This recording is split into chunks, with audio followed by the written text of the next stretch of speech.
Hello everyone, my name is Rafael and I'm going to talk about the Libra blockchain, which has been proposed by Facebook and their consortium members. So essentially the idea of Libra is to build a global currency, a global cryptocurrency that can be used by everyone. The idea is Libra to be a stable cryptocurrency, so there's not a lot of fluctuation on the value of the currency.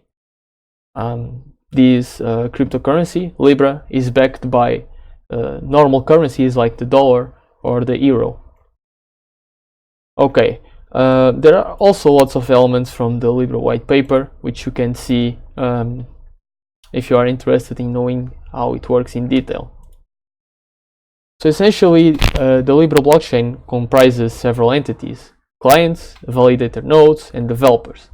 The clients are the ones who issue transactions and query the blockchain, normally through a wallet, for example Calibra, which will be the official wallet from Facebook, and they can change the blockchain.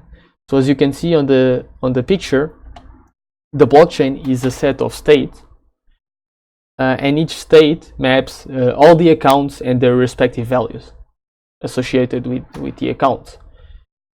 So in order you to move from a previous state to a new state of the blockchain, you apply a transaction. And such transaction, which holds information,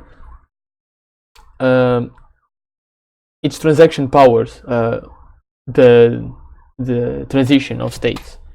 So you apply a deterministic function to the old state and to the information that is on the transaction, and it yields a new state. In this example, we can see we have two accounts with different balances. We applied a transaction which can be transfer 10 Libra from A to B, and a deterministic function executes, yielding the final output. In this case, the deterministic function is just a subtraction and an addition. We subtract 10 Libra from account A, and we add 10 Libra to the account B, yielding the new state of the blockchain with the two accounts changed. This is essentially how transactions are processed. And validator nodes, their responsibility is to process these transactions and to decide whether a transaction is valid or not. As there can be malicious nodes on the network, it is important that the protocol has tolerance to malicious actors.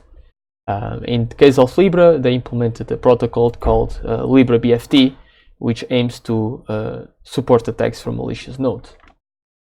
So we can go straight to the practical part and clone the client. So this is the repository for the Libra core. You have the documentation and you have some notes, so feel free to check them. And we are also going to use this tool called Lib Explorer, which allows us to see the latest transactions. Okay. So let's open our terminal. You can clone the repository, and then you should enter the Libra folder, scripts folder, and then the CLI folder. Actually, you probably want to run dev setup, which will install dependencies. I already ran it, so I don't need to do that. I'm going directly to CLI, and I'll start the client. Okay. So this is the Libra client, and we can start by creating some accounts.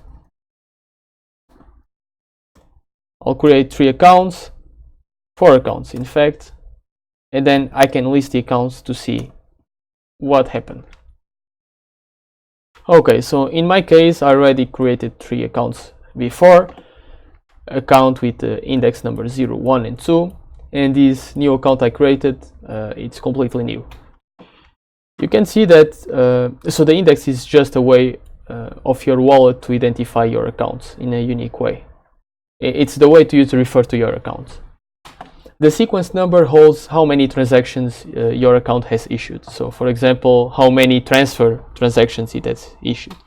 And the goal of the sequence number is basically to prevent double spending attacks, in which with the same Libra you can send it to 2 people. The Libra staff managed to come up with a solution for this double spending problem, which is associating one transaction with one sequence number. After the transaction is executed and validated, the sequence number increases, so you cannot do two operations at once. Okay.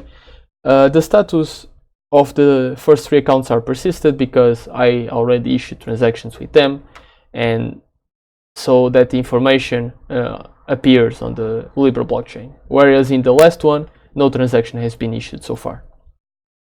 Okay, so we can start with creating some Libra. Because we are in the testnet, as you can see here, we can create or mint Libra out of thin air, because it's just fake money for testing purposes. So account mint, we select the third account and we'll ask for 19 Libra. Okay, minting coins, request submitted, and we can verify here on the block explorer that a mint transaction has been issued to this address with the amount of 19 Libra, and if we check, the addresses are the same. Okay, so we should have 19 Libra. Let's query the balance of our third account, 19 Libra. Okay, so if you want to transfer some Libra from this account to the first one, for example, with the index number 1, we can issue a transfer transaction. We are going to transfer from account number 3 to account number 1, 9 Libra. Okay, the transaction has been submitted. So if we refresh the page, we can see that the peer-to-peer transaction has been issued from this address, which is our third account, to this address, which is our account number 1, okay, with 9 Libra. If we query the balance again with query balance 3, we'll see that we have 10 Libra instead of 19. So the transfer has been successfully done. And the sequence number is 1, because one transaction has been issued from this account. Now we can query the transactions that has been issued by us with query count transaction sequence. Yes, transaction account sequence actually of our account, the third account, the sequence number, the first one, and we see the results of such transaction. Okay, so we can see the sender's address. Basically, you generate accounts. When you generate accounts and they are stored in your wallet, you generate a public key and a private key. The private key, which you shouldn't share with anyone, is essentially the proof that you own the account, whereas the public key is used to build the address of your account and can be used to validate whether transactions came from you or not. So this address 25AE, which is the address of the founder, is the result of hashing the public key of the sender, and we had the sequence number 0 at that time. When the transaction was successful and committed to the global ledger, the sequence number was increased, and therefore now it's 1. We can also see the payload, a peer-to-peer transaction, with some arguments. The arguments are essentially the receiver's address and the amount of Libra we are exchanging. In this case, we sent 9 Libra, but this is a representation that allows us to send not just Libras in integers, but also parts of Libra. We have the default gas amount. The gas is essentially the fee that you're paying for your transaction. The consortium, the Libra Association, wants it to be fairly low. Of course, that you can tune this number, and transactions that have a higher fee, a higher gas, will be given priority by validator nodes. And you also have the public key of the sender and the signature of the sender. The signature uses Edwards elliptic curve as the algorithm to come up with the signature, and it is compared to the public key to validate that the transaction really came from that entity. And finally, we have some events creation. So for this transaction, 2 events were created: a send payment event and a received payment event. And we can check that the address, the account that sent the payment, is effectively the account in which we sent 9 Libra.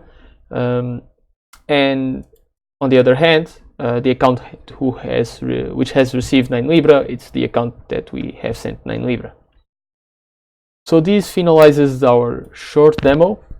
In the next video, we're going to talk about the Move programming language and how you can implement smart contracts to operate within the Libra blockchain.